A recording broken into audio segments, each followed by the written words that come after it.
So hepatitis C viruses, these are flaviviruses.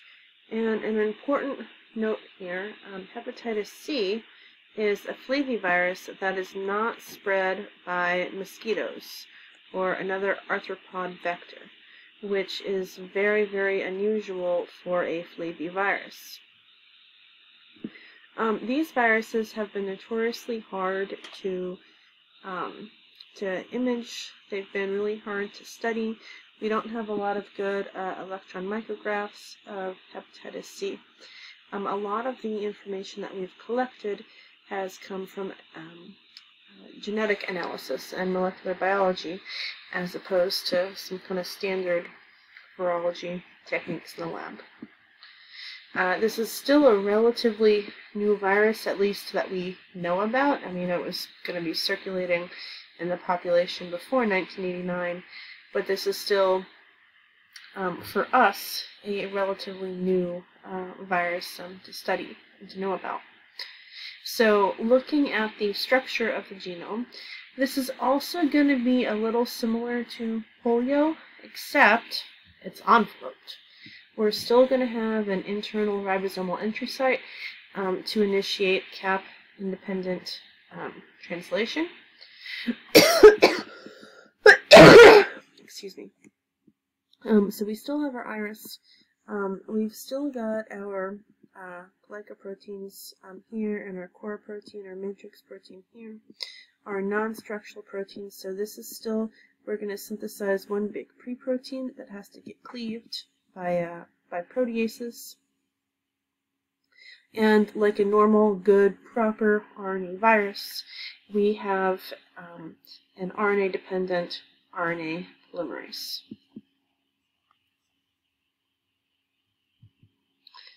The hepatitis C replication cycle, we think it uses a lot of different receptors for entry. They are still trying to figure out all of the different attachment factors that are required for the entry of hepatitis C. Some growth factors, possibly cholesterol, low-density lipoprotein receptors. Several different proteins, I think, are involved in the attachment, binding, and then entry of hepatitis C. The virus enters through endocytosis, and then through fusion with the endosomal membrane, we're going to uncoat and then get into the cytoplasm. Replication, everything is going to happen in the cytoplasm. So proteins get translated. If they need post-translational modification, they're going to be going through the endoplasmic reticulum and the Golgi. The virus is going to kind of take over some of the endomembrane system and replicate in viral factories. Again, this helps shield it, like a lot of other RNA viruses we've seen. This helps shields it from the innate immune system. And then it's going to leave through exocytosis.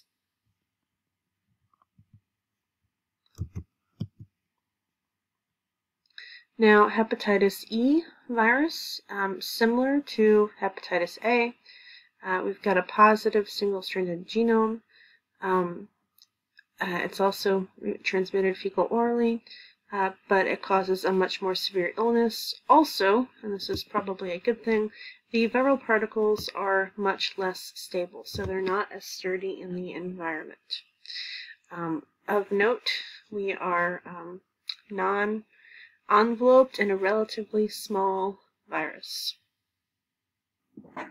The virus is icosahedral shaped, and if we move on to the genome, and this is actually kind of cool, the genome has 3 open reading frames, and the first open reading frame encodes for our RNA-dependent RNA polymerase, our helicase, a protease, and a methyltransferase.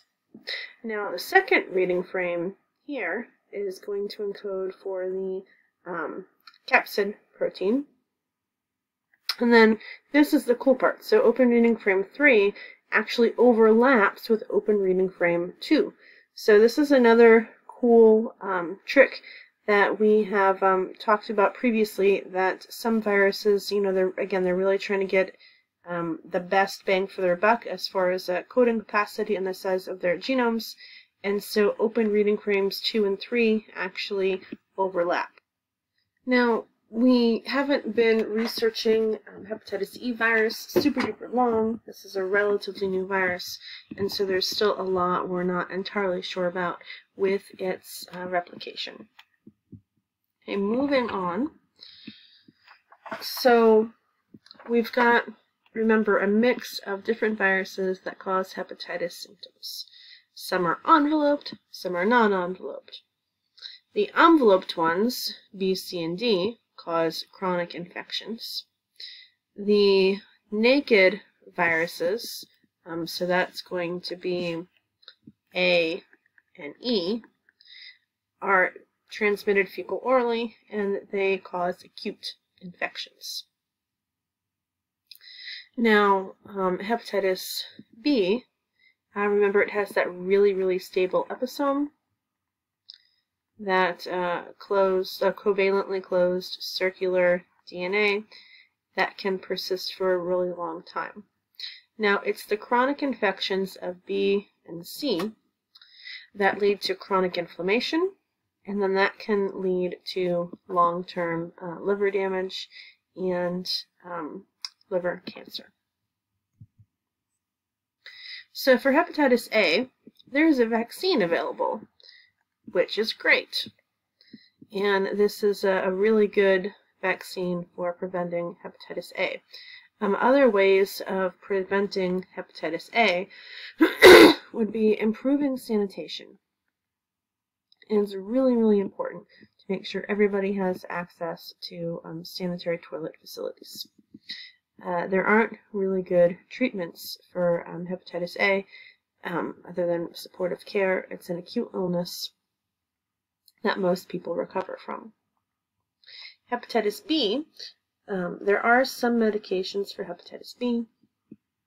There is also a vaccine for hepatitis B, again, which is fantastic and has been very, very successful at reducing the rates of hepatitis B and children dying from liver failure in industrialized, fully developed nations. For long-term treatment, if you get this long-term treatment, there are some medications available. Some people still need a liver transplant. For hepatitis C, there is no vaccine. The best way to prevent hepatitis C is by making sure that you avoid needle stick injuries in healthcare facilities and people using intravenous drugs. Either stop using intravenous drugs or use clean needles. Actually, needle exchanges in some cities have been really successful in reducing the rates of hepatitis C and also HIV. Hepatitis C, management of this illness is really important because most people go on to develop chronic liver disease. And for a long time, we didn't have any really great treatments. We used interferon and ribavirin. Ribavirin works as a, excuse me, it interferes with RNA replication. It can interfere with the nucleotide pool, with the guanosine nucleotide pool. It can also lead to a buildup of mutations in the viral genome that render the genome basically incapable of working, just an overload of mutations. Remember, the RNA polymerase doesn't have any proofreading ability. And ribavirin is a guanosine analog, but it doesn't base pair exactly like guanosine should, so it can lead to a buildup of mutations. The problem is that ribavirin is like mostly specific to the virus, but this can also be picked up by your polymerase, and this can lead to really, really severe side effects. is that 50% of the people cannot take the side effects of ribavirin, especially if they need to be on it long term. So luckily, some new antivirals have become available in recent years. The problem is a lot of these are expensive, and so a lot of people with chronic hepatitis C are also waiting for liver transplants. So hepatitis D, remember, is only a problem if you have a co-infection with hepatitis B. So reducing hepatitis B is the best way to manage hepatitis D. There aren't any vaccines available for hepatitis D. Hepatitis E, the biggest thing is improve sanitation. Now, there is a vaccine available. Well, no, that's not right. A vaccine has been developed, but it's not widely available. So hepatitis viruses globally are very significant illnesses that cause a lot of morbidity and mortality worldwide. And if we could prevent these vaccines, either by making vaccines more affordable and readily available, or improving sanitation, it would make a big difference in a lot of people's lives. Alright, that's going to end the lecture on hepatitis viruses.